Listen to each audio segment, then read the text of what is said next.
मित्रों नमस्कार। ओशो द्वारा बताई गई कहानियों में, और अब तो मैं ये बंधन भी नहीं रखना चाहता कि ओशो के द्वारा ही बताई गई कहानियाँ हों। कहानियाँ चाहे बुद्ध के जीवन की हों, चाहे उपनिषद से निकली हों, या ईसा मसीह पे किसी पे भी हो, लेकिन हमें उन कहानियों को समझना है, सुनना है, जो कुछ न कुछ हमें अध्यात्म का ज्ञान प्रदान करे। तो आज मैं जो कहानी बताने जा रहा हूँ वो है आदि शंकराचार्य की। आद्य शंकराचार्य भी बोलते हैं उनको, सबसे पहले जो शंकराचार्य हुए थे। अब थोड़ा सा मैं इतिहास बता दूं कि बुद्ध के धर्मपटल पर आने से अपनी जो उपनिषद कालीन और सनातन संस्कृति के जो पंडित थे उनको बहुत तकलीफ पहुंची, क्योंकि बुद्ध ने तो कई बार ईश्वर को मानने से इनकार कर दिया। बात तो वो धर्म की ही कर रहे थे, लेकिन अपनी जो परंपरागत,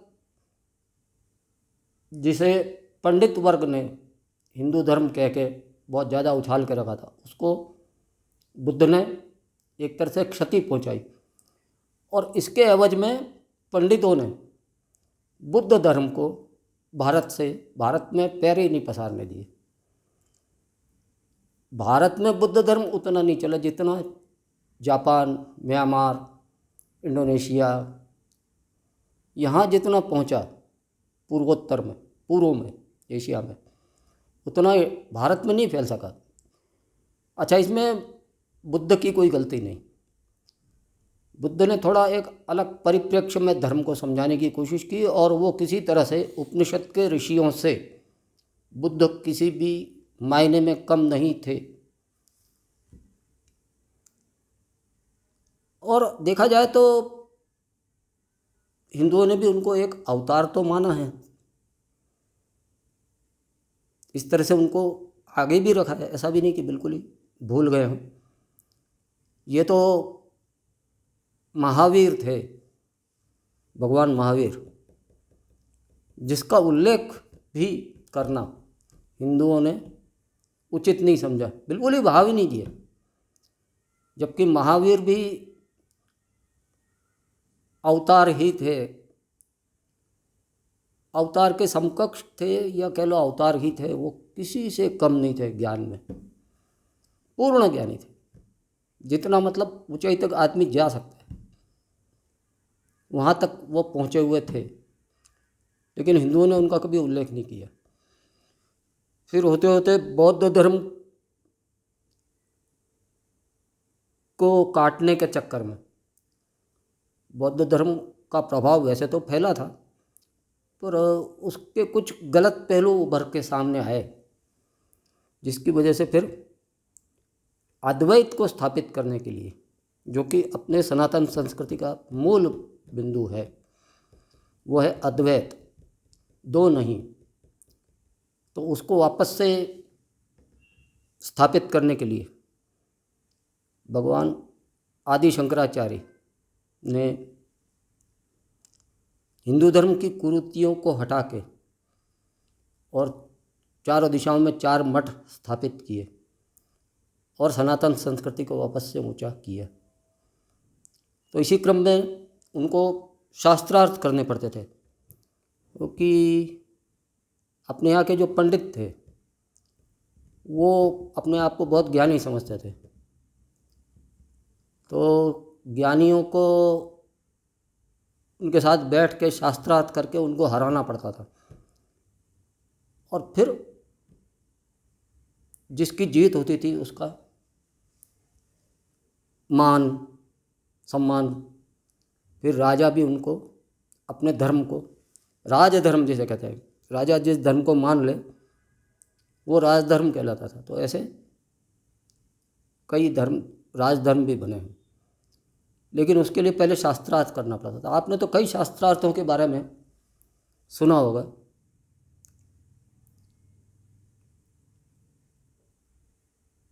तो इसी क्रम में सबसे कठिन और सबसे टफ उनको जो कंपटीशन, उनका जो शास्त्रार्थ आदि शंकराचार्य जी का हुआ, वो मंडन मिश्र से हुआ।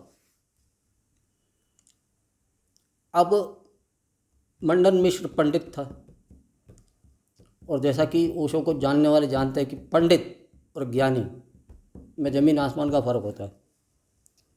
जो रटी रटाई बातें कहते फिरते हैं वो कहलाते हैं पंडित, और ज्ञानी जो होते हैं वो कोई रटी रटाई बात नहीं करते। ज्ञानी किसी समस्या की घड़ी में कुछ जहाँ निर्णय लेना पड़ता है, उसी वक्त वो कुछ ऐसा कर देते हैं जो किसी धर्म ग्रंथ में नहीं लिखा है कि ऐसा होने पे ऐसा करना चाहिए। नहीं, उस वक्त जो उसको लगेगा वो करेगा, उसको जो लगेगा वही करेगा। तो अब इन दोनों का शास्त्रार्थ होना था। तो अब शास्त्रार्थ जब भी होता है तो एक जज चाहिए जो निर्णय करे कि कौन जीता शास्त्रार्थ में। तो बड़ी मुश्किल हो गई।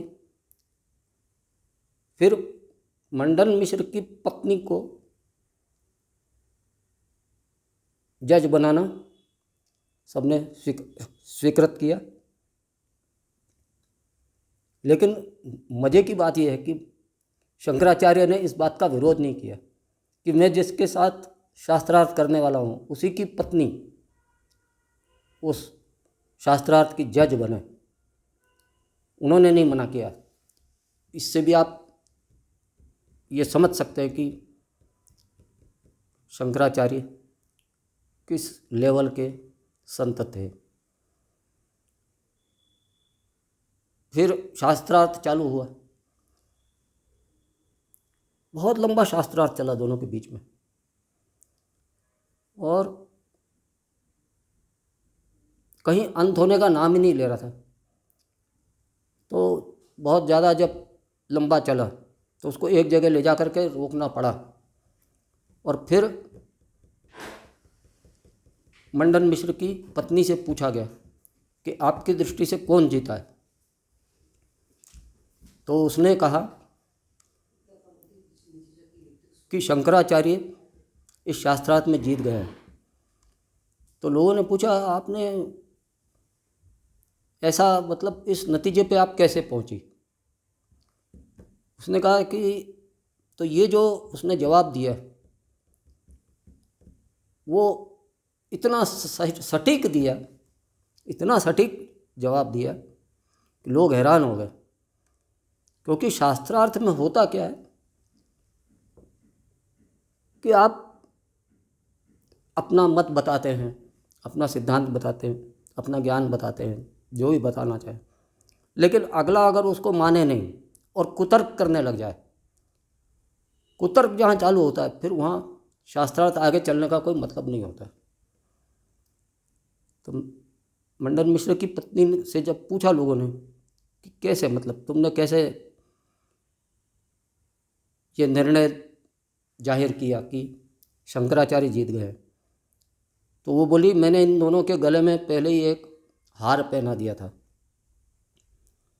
अब जबकि ये शास्त्रार्थ खत्म हो गया तो आप देखिए मंडन मिश्र के गले में जो फूलों की माला पहनाई गई थी वो सूख गई है,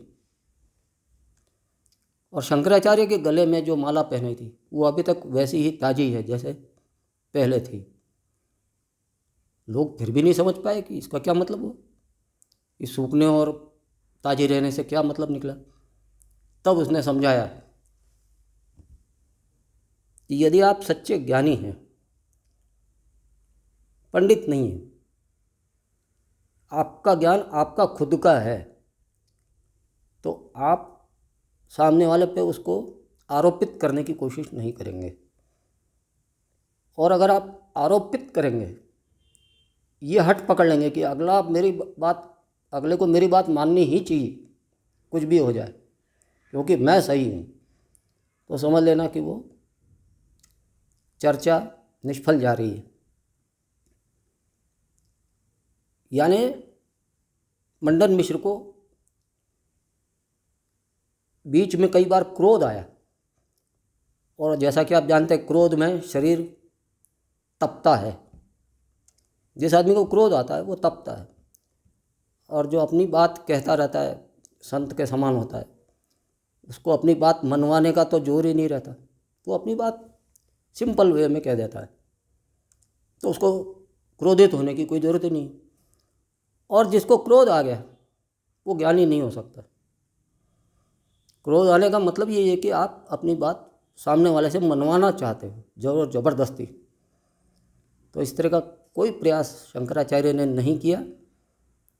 तो इस आधार पर मैं सबने मंडन मिश्र की पत्नी की इस विद्वत्ता का बहुत सम्मान किया, और उसके इस निर्णय को सबने स्वीकार किया। तो ये कहानी आपको ज़रूर पसंद आई होगी, और इसकी जो बारीकियां हैं वो समझने की आप कोशिश करें। वैसे कोई उन्होंने जो शास्त्रार्थ किया था वो किन विषयों पे किया था ये बताने की कोई आवश्यकता नहीं है। यहाँ पर जो मुख्य बिंदु है उसको मैंने समझाने की कोशिश की है।